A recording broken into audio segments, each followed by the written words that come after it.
Rip Porcio, topvelocity.net. Pitch analysis here. Colin, we're going to pair him up with Cody Hall. Going to take them into their leg lifts. Okay. You can see Cody is starting momentum early. He's really good at picking up momentum early in his delivery. Puts his hips inside drive leg. You can see Colin is more over drive leg. So he's in a position where just gravity starts to pull him, and he really leans into that and accelerates that movement coming out of leg lift. We watch Colin. You can see when they get to this position here, look where the head to the drive leg foot is. Actually, let me use a straight line here. Okay. So you see Cody is getting inside. He's drive leg. He's considerably moving a lot faster. And, Colin's kind of in a more balanced position here. And Cody's not. Cody's definitely more tipping forward and picking up speed down the mound. That's, it's like sprinting short distances. Your initial first two steps are so critical in the overall speed, because if you take too long to get your body moving, you'll never make up for it. Pitching is even more important. If you take too long to get your body moving, you never make up for it. Now, here's the thing. If you're doing a Kershaw and you're up down, or a Nolan Ryan back in the day, big leg lifts, that just because you lift your leg off the ground doesn't mean you've started your delivery. It's the moment your hips go forward. Your hips can't go forward and then you take all day.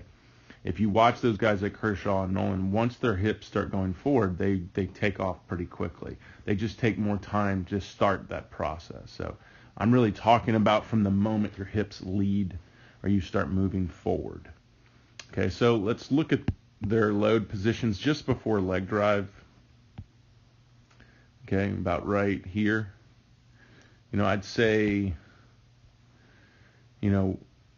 probably, Cody might have a little bit more of a linear force vector. That's the ankle to knee. When we generate force off the rubber, it's going to go in that direction. So it might be a little bit more linear. I know he's also pitching on the mound, which makes it easier. So, yeah, about 10 degrees more. So the difference is probably between the mound and same thing with Colin. Will he be able to get his momentum going even better on the mound or in flat ground? So definitely, if we had the speed of this front hip, we definitely know that Cody's speed of his front hip is moving a lot faster. Something we do with the 3D analysis. So at this point, Cody opens, and then he initiates, peaks force out of that. And you really see that back leg trying to peak that movement to where when he lands, that back foot is almost all the way down, hips almost through. There's as much extension as Cody can get. He has tight hips. And then he hits front foot strike and optimally stays close. That's the key here. So we see Colin here open, and he's up already early into some early arm cocking. And we see when he opens, we see that knee turning down and the foot staying straight. So we know that there's probably not going to be any drive here, or very little drive. So hits front foot. There's some attempt to push. And as he lands in the front foot strike, we have a ton of early trunk rotation. So just a huge difference here in seeing the trunk orientations at front foot strike. I have the presentation in the 3X programs talks about what's the difference between the high velocity and low velocity pitcher and using the two phases. What are the two phases? The stride phase and then the throwing phase.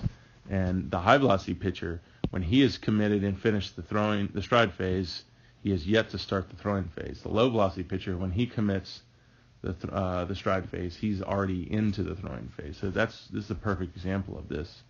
There's no way we can throw hard without this separation, because the power we generate here needs to transfer. And when your front foot lands, when this front foot touches down, you have 0.1, see if I can write, 0.1 to 0.2 seconds.